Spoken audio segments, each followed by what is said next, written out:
Hi students, 10th ஸ்டாண்டர்டுக்கு பார்த்தீங்க அப்படின்னா public எக்ஸாமுக்கு தொடர்ந்து இம்பார்ட்டன்ட் கொஸ்டின்ஸ் பார்த்துக்கிட்டே வரும் ஒவ்வொரு சப்ஜெக்டா. இப்போ தமிழ் எக்ஸாம் வந்து கிட்ட வந்துருச்சு அப்படிங்கிறனால இப்போ தமிழுக்கான இம்பார்ட்டன்ட் கொஸ்டின்ஸ் வந்து பார்ப்போம். Important 3 mark, 5 mark, 8 mark. நிறைய பேர் வந்து கடிதம் என்ன கேட்பாங்க, பொதுக்கட்டுரை என்ன கேட்பாங்க, நெடுவினா என்னென்ன கேட்பாங்க, உரைநடையில செய்யுள்ள அப்படின்னு நிறைய கேட்டிருந்தீங்க. ஸோ அதுக்கான ஒரு மிக முக்கியமான ஒரு வீடியோ தான் இந்த வீடியோ. இலக்கணத்துல இருந்து என்னென்ன கொஸ்டின்ஸ்லாம் கேட்பாங்க அப்படிங்கிறத இந்த வீடியோல சொல்றேன். ஸோ தயவு செஞ்சு இந்த கொஸ்டின்ஸை நல்லா தரவா படிச்சுக்கோங்க. இதை தாண்டி கேட்கறதுக்கு சான்சஸ் வந்து ரொம்ப கம்மி தான். ஸோ அதனால இதுல இருந்து தான் மேக்ஸிமம் வந்து வரும். ஸோ அதனால இந்த கொஸ்டின்ஸ் எல்லாம் நல்லா படிச்சுக்கோங்க. இப்போ நான் சொல்ல போற கொஸ்டின்ஸை நீங்க வந்து நோட் பண்ணி வச்சுக்கோங்க, ஓகேங்களா? அண்ட் தமிழை பொறுத்தளவில் வந்து முடிஞ்ச அளவுக்கு வந்து பேப்பர் ப்ரெசன்டேஷன் நீட்டாக பண்ண பாருங்க. நீங்க பேப்பர் ப்ரெசன்டேஷன் நல்லா பண்ணீங்கனாவே மார்க் வந்து உங்களுக்கு ஈஸியாக ஒரு 90-95 மார்க்குக்கு வேலை வந்துடலாம். இப்போ வரைக்கும் நான் ஒரு ஆவரேஜ் ஸ்டூடெண்ட் தான். தமிழில் நான் என்ன 70 மார்க்கு கூட தாண்டலை அப்படிங்கிற ஸ்டூடெண்ட் கூட பார்த்தீங்க அப்படின்னா ஈஸியாக 95 மார்க்குக்கு மேலே பப்ளிக் எக்ஸாமில் எடுக்கலாம். ஸோ அதுக்கு நான் போடுற வீடியோஸ் எல்லாம் ஃபாலோ பண்ணி நான் சொல்கிற ஒவ்வொரு கொஸ்டின்ஸையும் தரவாக படிச்சுக்கோங்க. அண்ட் இப்போ வாங்க என்னென்ன கொஸ்டின் பார்க்கலாம். உங்களுக்கு ஃபர்ஸ்ட் உரைநடையிலிருந்து 3 மதிப்பெண் வினாக்கள் கேட்பாங்க. 3 மார்க் கொஸ்டின் 29, 30, 31. நீங்க 2 கொஸ்டின் எழுதுற மாதிரி இருக்கும், 6 மார்க். அதுக்கு நீங்க என்ன படிக்கணும் அப்படிங்கறத வந்து நான் ஃபர்ஸ்ட் வந்து சொல்றேன், ஓகேங்களா? அதுக்கு முன்னாடி 10th ஸ்டூடெண்ட் இன்னும் நம்ம சேனலை நிறைய பேர் சப்ஸ்கிரைப் பண்ணாம பாக்குறீங்க. ஸோ சப்ஸ்கிரைப் பண்ணிக்கோங்க. நீங்க சப்ஸ்கிரைப் பண்ணிக்கிட்டா தான் நான் போற வீடியோஸ் எல்லாம் உங்களால எல்லா வீடியோஸையுமே பார்க்க முடியும். ஸோ சப்ஸ்கிரைப் பண்ணிக்கோங்க. ஃபர்ஸ்ட் பாத்தீங்க அப்படின்னா புளியங்கன்று ஆழமாக நடப்பட்டுள்ளது. இது போல் இளம் பயிர் வகை 5 பெயர்களை தொடரில் அமைக்க ரொம்ப ரொம்ப இம்பார்ட்டன்ட். அடுத்தது பாத்தீங்க அப்படின்னா உயிராக நான், பல பெயர்களில் நான், 4 திசைகளிலும் நான், இலக்கியத்தில் நான், முன்னீர் நாவாய் ஓட்டியாக நான் முதலிய தலைப்புகளில் காற்று தன்னை பற்றி பேசிக் கொள்கிறது. இவ்வாறு நீர் தன்னை பற்றி பேசினால் உங்களுடைய கற்பனையில் தலைப்புகளை எழுதுக. இது இதுவரைக்கும் கேட்டதில்லை, பட் இந்த தடவை வந்து கேட்பாங்க அப்படிங்கிற மாதிரி எதிர்பார்க்கப்படுது ஒரு ட்விஸ்ட் பண்ணி. ஸோ அதனால இதையும் நல்லா பார்த்துக்கோங்க. அடுத்தது சோலை காற்றும் மின்விசிறி காற்றும் பேசிக்கொள்வது போல் ஓர் உரையாடல் அமைக்க. சில நேரத்துல பூங்காற்றும் மின்விசிறி காற்றும் பேசிக்கொள்வது போல் ஓர் உரையாடல் அமைக்க, அந்த மாதிரி கேட்பாங்க. ஸோ அது வந்து பார்த்துக்கோங்க. ஸோ அடுத்தது பார்த்தீங்க அப்படின்னா இன்றைய அறிவியல் கண்டுபிடிப்புகள் மனிதனை மேம்படுத்துகின்றனவா என்பது குறித்து சிந்தனைகளை முன்வைத்து எழுதுக. ஸோ இந்த கொஸ்டின் ரொம்ப ரொம்ப இம்பார்ட்டன்டான கொஸ்டின். ஸோ பார்த்துக்கோங்க. இதுக்கான பிடிஎஃப் இப்போ நீங்கள் பார்த்துக்கிட்டு இருக்க PDF and model question paper, போன வருஷம் நடந்த கொஸ்டின் பேப்பர், அதுக்கான ஆன்சர் கீ, இம்பார்ட்டன்ட் கொஸ்டின்ஸ்க்கான பிடிஎஃப், எல்லா சப்ஜெக்ட்டுக்கும் 5 சப்ஜெக்ட்டுக்கான பிடிஎஃப் லிங்க் வந்து நான் வாட்ஸ்அப் சேனலில் ஷேர் பண்ணுவேன். வாட்ஸ்அப் சேனல் லிங்க் டிஸ்கிரிப்ஷனில் இருக்கு, ஜாயின் பண்ணிக்கோங்க. உங்களுக்கு ரொம்ப ரொம்ப யூஸ்ஃபுல்லாக இருக்கும். அண்ட் ஆல்சோ டேரக்ட் பிடிஎஃப் லிங்கும் நம்ம வெப்சைட்டில் இருக்கு. வெப்சைட் லிங்கும் டிஸ்கிரிப்ஷனில் பிடிஎஃப் டவுன்லோட் அப்படின்னு போட்டிருக்கோம். ஸோ கிளிக் பண்ணி டவுன்லோட் பண்ணிக்கோங்க, ஓகேங்களா?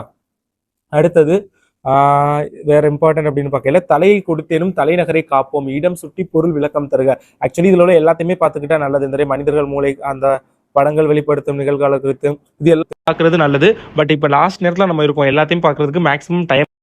ஸோ அதனால மேக்ஸிமம் எந்தெந்த கொஸ்டின்லாம் கேட்கறதுக்கு வாய்ப்பு நிறையா இருக்கும். ஸோ அதை மட்டும் இந்த வீடியோவில் சொல்கிறேன், நோட் பண்ணிக்கோங்க, ஓகேங்களா? தலையை கொடுத்தேனும் தலைநகரை காப்போம், இடம் சுட்டி பொருள் விளக்கம் தருக, ரொம்ப இம்பார்ட்டன்ட். இந்த 3 மார்க் கொஸ்டின்லாம் வந்து ஒரு அரை பக்கத்துல இருந்து முக்கா பக்கம் வர மாதிரி பார்த்துக்கோங்க. ஸ்டார் போட்டு பாயிண்டாக எழுதுங்க, பேரா மாதிரி எழுத வைக்காம. ஏன்னா பாயிண்டாக எழுதுற டக்குன்னு பார்த்தோன்னு தெரியும், ஓகே இந்த பாயிண்ட்ஸ்லாம் இருக்குது, இம்பார்ட்டன்ட் பாயிண்ட்ஸ், அப்போ நான் கொடுத்துடலாம் அப்படின்னு ஃபுல் மார்க் கொடுத்துருவாங்க. ஸோ அதனால் நெடுவினா வந்து பேரா மாதிரி எழுதுங்க, சப்கேட்டிங் போட்டு பேராவா. பட் 5 மார்க்கு, 3 மார்க்கு, 2 மார்க் இதெல்லாம் வந்து ஸ்டார் போட்டு பாயிண்ட் எழுதுங்க, ஓகேங்களா? அடுத்தது சங்க இலக்கியங்கள் காட்டும் மரங்கள் இன்றைக்கும் தேவையானவை என்பதற்கு சில எடுத்துக்காட்டுகள் தருக, முக்கியமான ஒரு கொஸ்டின். அடுத்தது ஜெயகாந்தன் தன் கதை மாந்தர்களின் சிறந்த கூறுகளை குறிப்பிட தவறுவதில்லை என்று அசோகமித்திரன் கூறுகிறார். இக்கூற்றை மெய்ப்பிக்கும் செயல் ஒன்றை தர்க்கத்திற்கு அப்பால் கதை மாந்தர் வாயிலாக விளக்குக, ரொம்ப ரொம்ப இம்பார்ட்டன்ட். அடுத்தது பத்தி வினா கேட்பாங்க, உரை பத்தி படித்து ஸோ விடை எழுதுறது. ஸோ அதுக்கு இந்த இதெல்லாம் பார்த்துக்கோங்க.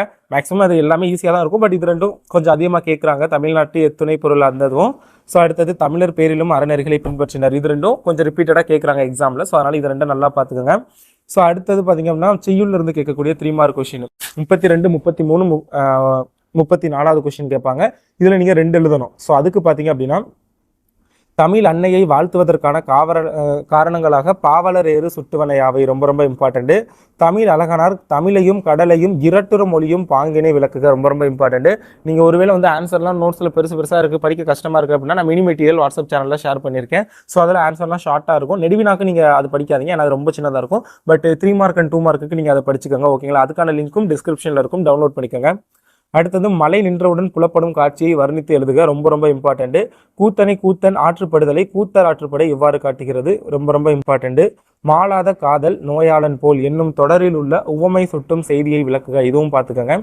அடுத்தது உங்களுடன் பயிலும் மாணவர் ஒருவர் பள்ளி படிப்பை பாதியில் நிறுத்தி வேலைக்கு செல்ல விரும்புகிறார், அவரிடம் கற்பதன் இன்றியமையாமை எவ்வகையில் எடுத்துரைப்பீர்கள், இதுவும் கேட்டதில்லை. பட் இந்த தடவை தான் சொல்கிறேன், இந்த தடவை வந்து கொஸ்டின் கொஞ்சம் ட்விஸ்ட் பண்ண, தமிழ் கொஸ்டின் வச்சு தான் மற்ற கொஸ்டின்ஸ்லாம் எப்படி இருக்குன்னு சொல்ல முடியும். பட் நம்ம எல்லாத்துக்கும் ரெடி ஆகணும்ல ஃபர்ஸ்ட் எக்ஸாமுக்கு. ஸோ அதனால தான் இது எல்லாத்தையும் சொல்கிறேன், பார்த்துக்கோங்க. மன்னன் இடைக்காடனார் என்ற புலவருக்கு சிறப்பு செய்தது ஏன்? விளக்கம் தருக. ரொம்ப ரொம்ப இம்பார்ட்டன்ட். வைத்தியநாதபுரி முருகன் குழந்தையாக அணிந்திருக்கும் அணிகலர்களுடன் செங்கிரை ஆடிய நயத்தை விளக்குக. முடிஞ்சா பாருங்க, இல்லாட்டி வேணாம். பட் இம்பார்ட்டன்ட் தான், ஓகேங்களா? முடிஞ்சுச்சுன்னா மட்டும் பாருங்க. ஏன்னா மேக்ஸிமம் 2 அட்டன் பண்ணிடலாம் மற்றதை படிச்சாவே. பட் ஒருவேளை ஈஸியாக தான் இருக்கு, நான் படிச்சிருவேன் அப்படின்னா பார்த்துக்கோங்க. அடுத்தது பார்த்தீங்க அப்படின்னா, முதல் மழை விழுந்ததும் என்னவெல்லாம் நிகழ்வதாக கூப்பாரா கவி பாடுகிறார். ரொம்ப ரொம்ப இம்பார்ட்டன்ட். ஸோ அடுத்தது சித்தாளின் மனசுமைகள் செங்கற்மை பொருள் விளக்கம் தருக. ரொம்ப ரொம்ப இம்பார்ட்டன்ட். மேக்ஸிமம் இந்த பொருள் விளக்கம் வந்து ஒரு கொஸ்டின் வரும். ஸோ அதனால் அதை பார்த்துக்கோங்க. எவையெல்லாம் அறியல் என்று கருணையன் கூறுகிறார், அது பார்த்துக்கோங்க. அடுத்தது மனப்பாட பகுதி கேட்பாங்க, அதெல்லாம் நல்லா பார்த்துக்கோங்க, ஓகேங்களா? ஸோ அடுத்தது இலக்கணத்தில் இருந்து 3 மதிப்பெண் வினாக்கள் 35, 36, 37 கேட்பாங்க. நீங்கள் 2 எழுதணும். ஸோ அதுக்கு பார்த்தீங்க அப்படின்னா, அறிந்தது அறியாதது, புரிந்தது புரியாதது, தெரிந்தது தெரியாதது, பிறந்தது பிறவாதது, இவை அனைத்தையும் யாம் அறிவோம். அது பற்றி உமது அறிவுரை எமக்கு தேவையில்லை, எல்லாம் எமக்கு தெரியும். இக்கூற்றில் அடிக்கோடிட்டுள்ள வினைமுற்றுகளை தொழிற்பெயர்களாக மாற்றி எழுதுக. அதெல்லாம் தொழிற்பெயராக மாற்றி எழுதணும், ஓகேங்களா? அடுத்தது தோட்டத்தில் மல்லிகை பூ பறித்த பூங்கொடி, இது நிறைய தடவை கேட்குறாங்க. ஸோ அதனால் இதையும் நல்லா பார்த்துக்கோங்க. கண்ணே கண்ணுரங்கு, காலையில் நீ எலும்பு, மாமலை பொய்கையிலே மாம்புவே கண்ணுரங்கு, பாடினேன் தாலாட்டு, ஆடி ஆடி ஓய்ந்துரங்கு. இத்தாலாட்டு பாடலில் அமைந்துள்ள தொடர் வகைகளை எழுதுக. ஸோ அதுவும் நிறைய தடவை கேட்குறாங்க, பார்த்துக்கோங்க. நேற்றிரவு பெய்த மழை எல்லாம் தொட்டியை நிறைந்திருந்தது, வாழை தோப்பில் குட்டியுடன் நின்றிருந்த மாடு கத்தியது, தந்தை என்னிடம். அந்த கொஸ்டின். ஸோ இதுவும் நிறைய தடவை எக்ஸாமில் கேட்டுக்கிட்டே இருக்காங்க. ஸோ அதனால் இதையும் நல்லா பார்த்துக்கோங்க. ஸோ அடுத்தது வலுவமைதிகளை பட்டியலிட்டு எழுதுக. வாழை தோப்பில் அந்த அதெல்லாம் பார்த்துக்கோங்க. முயற்சி திருவினையாக்கும், முயன்றின்மை இன்மை புகுத்தி விடை. குறட்பாவில் அமைந்துள்ள பொருள்கோளின் வகையை சுட்டி விளக்குக. ரொம்ப ரொம்ப இம்பார்ட்டன்ட். கடற்கரையில் உப்பு காய்ச்சுதல் நடைபெறுகிறது, இந்த கொஸ்டினை நல்லா பார்த்துக்கோங்க. அடுத்தது அவந்தி நாட்டு மன்னன், முடிஞ்சா பாருங்க, இல்லாட்டி வேணாம். ஆசிரியப்பாவின் பொது இலக்கணம் ரொம்ப ரொம்ப இம்பார்ட்டன்ட். ஸோ அது பார்த்துக்கோங்க. அப்புறம் இலக்கணம், வெண்பாவின் இலக்கணம், தீவக அணி, அதெல்லாம் பாருங்க. தன்மை அணி, தீவக அணி, அழகிட்டு வாய்ப்பாடு ரொம்ப ரொம்ப இம்பார்ட்டன்ட், அது பார்த்துங்க. அதில் கொடுப்பதுவும் துய்ப்பதுவும், ஸோ அந்த இதெல்லாம் வந்து பார்த்துக்கோங்க. அடுத்தது தொழுகை உள்ளம் படையொடுங்கும் ஒன்னார், அது வந்து பார்த்துக்கோங்க. அடுத்தது வந்து 5 மார்க்கு உங்களுக்கு வந்து செய்யுள் அண்ட் இலக்கணத்துல இருந்துலாம் வந்து கேட்பாங்க. ஸோ 5 மார்க் 5 அட்டன் பண்ற மாதிரி இருக்கும், 5 மதிப்பெண் வினாக்கள். ஸோ இதுக்கு நீங்க படிக்க வேண்டிய இம்பார்ட்டன்ட் கொஸ்டின்ஸ் என்னென்ன அப்படிங்கிறத சொல்றேன் பாருங்க. மனோன்மணியம் சுந்தரனாரின் தமிழ் வாழ்த்து பாடலையும் பெருஞ்சித்திரனாரின் சுந்தரனின் தமிழ் தாய் வாழ்த்து பாடலையும் பெருஞ்சித்தனாரின் தமிழ் வாழ்த்து பாடலையும் ஒப்பிட்டு மேடை பேச்சு ஒன்றை உருவாக்குக. ரொம்ப ரொம்ப இம்பார்ட்டன்ட். முல்லைப்பாட்டில் உள்ள கார்கால செய்திகளை விவரித்து எழுதுக. இதுவும் ரொம்ப ரொம்ப இம்பார்ட்டன்டான ஒரு கொஸ்டின். அடுத்தது பார்த்தீங்கன்னா, ஆட்சிப்படுதல் என்பது அன்றைக்கு புலவர்களையும் கலைஞர்களையும் வள்ளல்களையும் நோக்கி நெறிப்படுத்துவதாக இருந்தது, அது இன்றைய நிலையில் ஒரு வழிகாட்டுதலாக மாறியிருப்பதை விளக்குக. ரொம்ப ரொம்ப இம்பார்ட்டன்ட். உங்கள் இல்லத்துக்கு வந்த உறவினர்களுக்கு நீங்கள் செய்த விருந்தோம்பலை அழகுரை விவரித்து எழுதுக. நம் முன்னோர் அறிவியல் கருத்துக்களை, அது முடிஞ்சா பாருங்க, இல்லாட்டி வேணாம். இறைவன் புலவர் இடைக்காடன் குரலுக்கு செவிசாய்த்த நிகழ்வை நயத்துடன் எழுதுக. ரொம்ப ரொம்ப இம்பார்ட்டன்ட். சந்த கவிதையில் சிறக்கும் கம்பன் என்ற தலைப்பில் இலக்கிய உரை எழுதுக. ரொம்ப ரொம்ப இம்பார்ட்டன்ட். ஸோ அடுத்தது பார்த்தீங்க அப்படின்னா, சிலப்பதிகாரம் காட்டும் மறுவூர் பாக்க வணிக வீதிகளை இக்கால வணிக வளாகங்களோடும் அங்காடிகளோடும் ஒப்பிட்டு எழுதுக. ரொம்ப ரொம்ப இம்பார்ட்டன்ட். கருணையின் தாய் மறைவுக்கு வீரமாமுனிவர் தம் பூக்கள் போன்ற ஓமைகளாலும் உருவக மலர்களாலும் நிகழ்த்திய கவிதாஞ்சலியை விவரிக்க. ரொம்ப ரொம்ப இம்பார்ட்டன்ட். வாழ்த்து மாடல் பொறுத்தளவுல நண்பருக்கு வாழ்த்து மாடல் பார்த்துக்கங்க. அதாவது மாநில அளவில் நடைபெற்ற மரம் இயற்கையின் மரம் என்ற தலைப்பில் கட்டுரை போட்டியில் வெற்றி பெற்ற முதல் பரிசு பெற்று தோழனை வாழ்த்தி வாழ்த்து மாடல் எழுதுக, அது பார்த்துக்கோங்க. உணவு விடுதியொன்றில் வழங்கப்பட்ட உணவு தரமற்றதாகவும் விலை கூடுதலாகவும் இருந்தது குறித்து உரிய சான்றுகளுடன் உணவு பாதுகாப்பு ஆணையருக்கு கடிதம் எழுதுக. முறையீட்டு கடிதம் ரொம்ப ரொம்ப இம்பார்ட்டன்ட். புதிதாக திறன் பேசி வாங்கியிருக்கும் உங்கள் தங்கைக்கு அறிவுரைகளை கூறி கடிதம் ஒன்று எழுதுக. அறிவுரை கடிதம் மாதிரி, ஓகேங்களா? அடுத்தது மருந்தகம் ஒன்றில் நீங்கள் வாங்கிய மருந்து நாள் கடந்ததாக இருந்தமைக்கு சுகாதாரத்துறை அலுவலருக்கு முறையீட்டு கடிதம் எழுதுக. இதுவும் முறையீட்டு கடிதம். அடுத்து காட்சியை கண்டு கவினூர் எழுதுதல் பார்த்துக்கோங்க. படம் உணர்த்தும் கருத்தை 5 தொடர்களில் எழுதுக பார்த்துக்கோங்க. நூலக உறுப்பினர் படிவம் பார்த்துக்கோங்க. மேல்நிலை சேர்க்கை விண்ணப்ப படிவம் பார்த்துக்கோங்க. விளையாட்டு மேம்பாட்டு ஆணையத்தில் உறுப்பினராக சேருவதற்கான படிவம் வந்து பார்த்துக்கோங்க. ஸோ இதெல்லாம் ரொம்ப ரொம்ப இம்பார்ட்டன்ட். பணி வாய்ப்பு வேண்டி தன் விவர பட்டியல் விண்ணப்ப படிவம் பார்த்துக்கோங்க. அடுத்து இன்சொல் வழி நடப்பதால் உண்டாகும் நன்மைகள் எவையேனும் 5 தீய சொல் பேசுவதால் ஏற்படும் விளைவுகள் 5 பட்டியல் விடுக்க பார்த்துக்கோங்க. அப்படி இல்லாட்டி இன்சொல் பேசும் சூழ்நிலை, அந்த கொஸ்டின் பார்த்துக்கோங்க. அடுத்து வானொலி அறிவிப்பு பார்த்துக்கோங்க. தொலைக்காட்சி நிகழ்வுகளையே பார்த்து கொண்டிருக்கும் தம்பி, ஸோ அதுக்கான இந்த கொஸ்டின் பார்த்துக்கோங்க. பள்ளியிலும் வீட்டிலும் நீங்கள் நடந்து கொள்ளும் முறைகளை பட்டியலிடுக. அடுத்தது நிகழ்கலைகளை பாதுகாக்கவும் வளர்க்கவும் மென்மேலும் பரப்பவும் நீங்கள் செய்ய விரும்புவனவற்றை வரிசைப்படுத்துக. ஸோ அதெல்லாம் பார்த்துங்க. மாணவர் பருவத்தில் நீங்கள் செய்ய வேண்டிய அறங்களே அதனால் ஏற்படும் நன்மைகள் அது பார்த்துக்கோங்க. அன்றாட வாழ்வில் நீங்கள் செய்த பார்த்த உதவிகளில் அந்த கொஸ்டின் பார்த்துக்கோங்க. மொழிபெயர்ப்பு பகுதிகள் அதெல்லாம் நல்லா பார்த்துக்கோங்க. டிரான்ஸ்லேஷன் அதெல்லாம் பார்த்துக்கோங்க. 8 மார்க் கொஸ்டின் நீங்கள் என்னென்ன படிக்கணும், நெடுவினா என்னென்ன படிக்கணும், பொதுக்கட்டுரை என்னென்ன படிக்கணும் அப்படிங்கிறதெல்லாம் சொல்கிறேன். தமிழின் சொல்வளம் பற்றியும் புதிய சொல்லாக்கத்திற்கான தேவை குறித்தும் தமிழ் மன்றத்தில் பேசுவதற்கான உரை குறிப்புகளை எழுதுக, ரொம்ப ரொம்ப இம்பார்ட்டன்ட். அடுத்தது பார்த்தீங்கன்னா ஒரு குழந்தையை தூக்கவும் கீழே விழுந்த அந்த இது பார்த்துக்கோங்க. வீட்டில் திண்ணை அது முடிஞ்சா பாருங்க, இல்லாட்டி வேணாம். தமிழ் இலக்கிய வளம், கல்வி மொழி, பிற மொழியில் உள்ள இலக்கிய வளங்கள், அறிவியல் கருத்துக்கள் இதெல்லாம் முடிஞ்சா பாருங்க, இல்லாட்டி வேணா விட்டுருங்க. இது ரொம்ப ரொம்ப இம்பார்ட்டன்ட். ஓகேங்களா?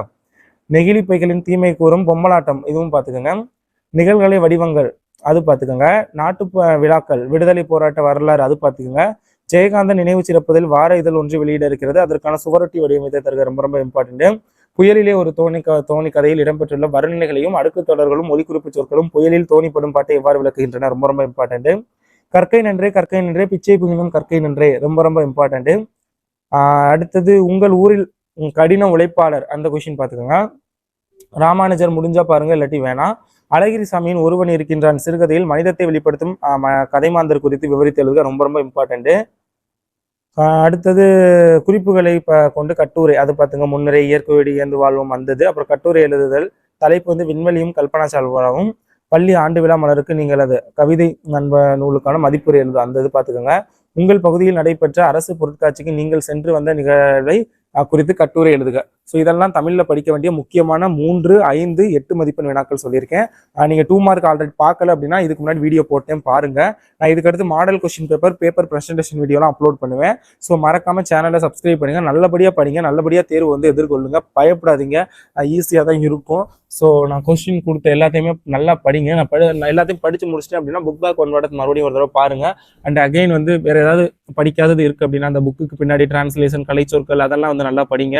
Thank you so much and subscribe பண்ணிக்கோங்க. Thank you students.